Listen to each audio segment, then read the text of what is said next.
फिर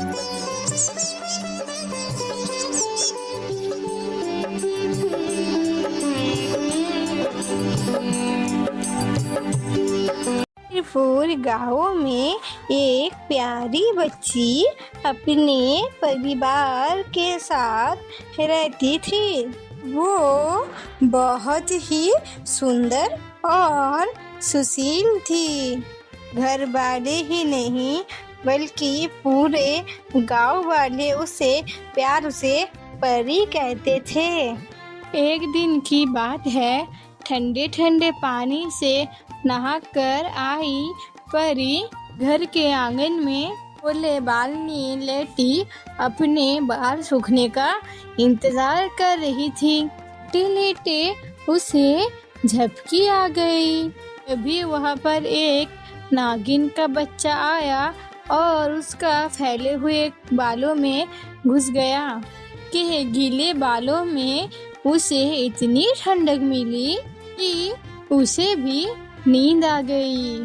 कुछ देर बाद परी के माँ आकर परी को उठाया।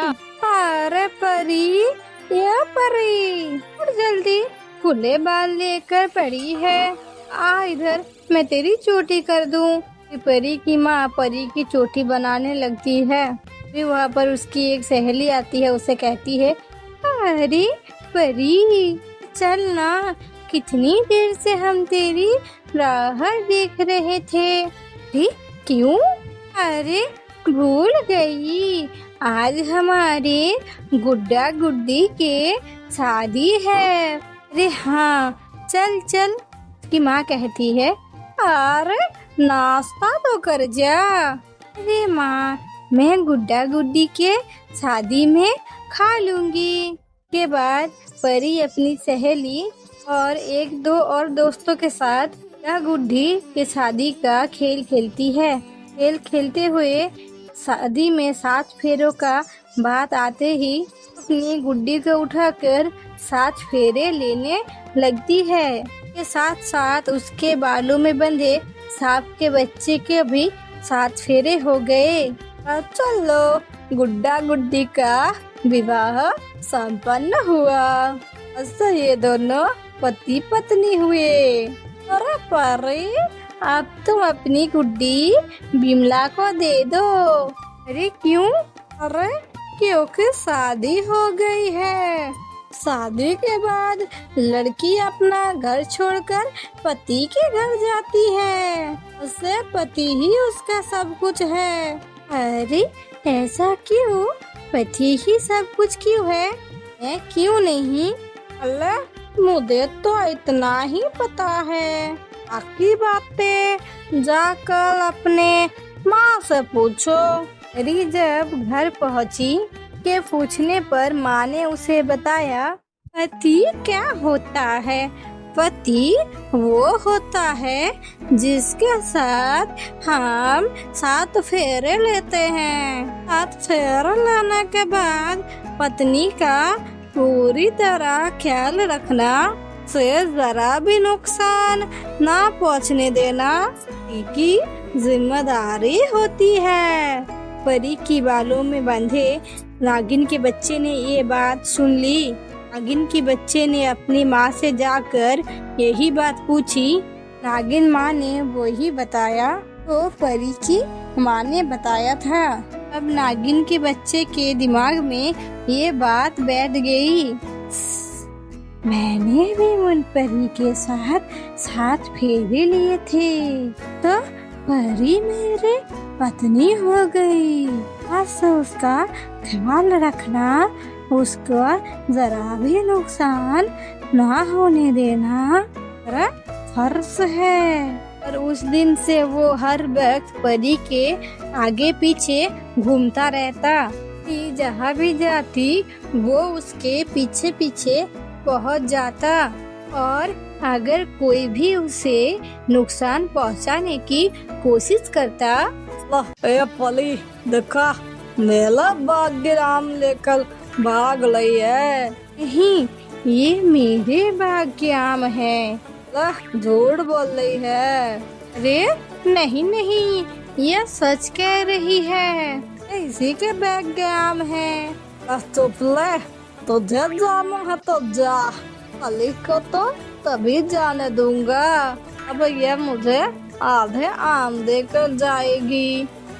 अरे नहीं, मैं नहीं दूंगी। देख कैसे नहीं देगी। थप थप थप, अल्लाह बचाओ बचाओ, अल्लाह माफ कर दो पली, मुझे माफ कर दो, मुझे बहुत बड़ी गलती हो गई।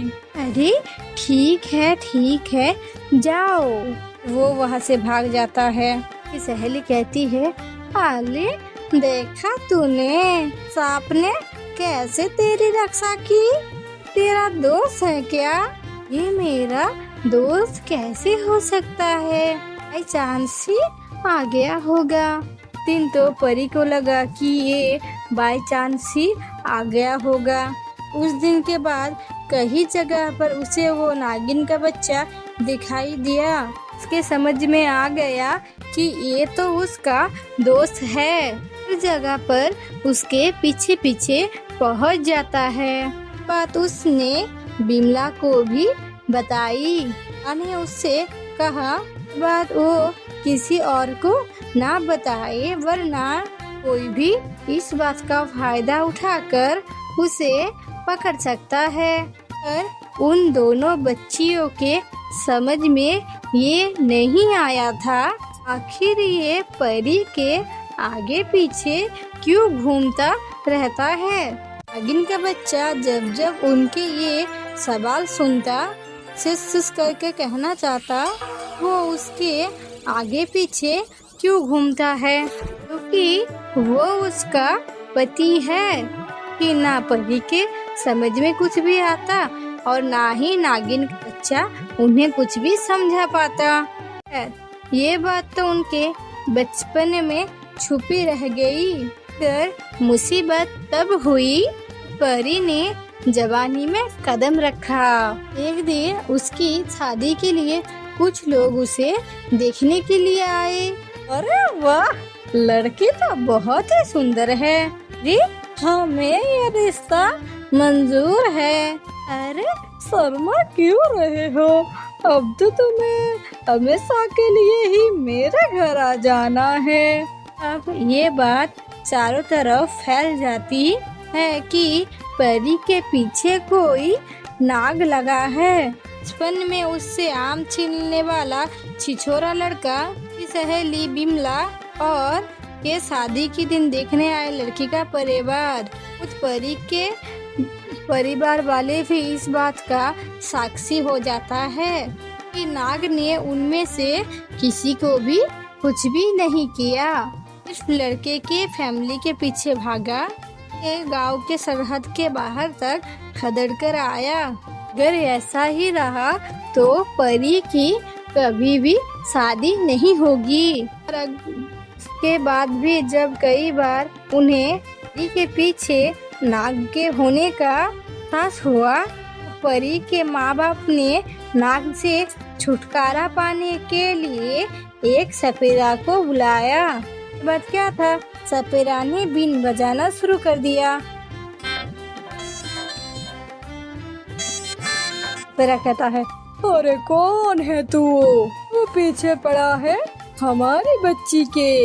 अरे घबराओ मत, ये कुछ कहना चाहता है। ये बोलो क्यों पीछे पड़ा है हमारी बच्ची के? तू किसका पति है? वो तो मुन्नी की तरह इशारा कहता है और सपेरा कहता है, अरे कैसे? वो सारी घटना उसे बताता है। सुनकर सपेरा कहता है, अरे ये शादी नहीं, चौका खेल था। वो जबरदस्ती 7 फेरे ले लेगा, वो ये शादी नहीं कहलाएगी। चुपचाप चला जा यहाँ से। तभी सांप उसे डसने जाता है तो सपेरा कहता है, तू नहीं छोड़ेगा वैसे हमारे बच्चे को। फिर से बीन बजाना शुरू कर देता है। घबराओ मत, ये सांप की फैमिली है। अरे समझाओ अपने बच्चे को, ना उसे पकड़कर टोकरी में डालकर उसका वो हश्र करूँगा, इंसान की परछाइयों से भी दूर भागेगा। Bye bye. सांप वहाँ से चला जाता है। सपेरा कहता है, आप अपनी परी की शादी अब कहीं पर भी करवा सकते हैं। ये नाग इसके पीछे कभी भी नहीं आएगा। इसी तरह जरा से गलती से एक लड़की का पति मन बैठा नाग का पीछा छोड़कर चला जाता है कि शादी हो जाती है, वो भी सुखी जीवन जीने लगती है।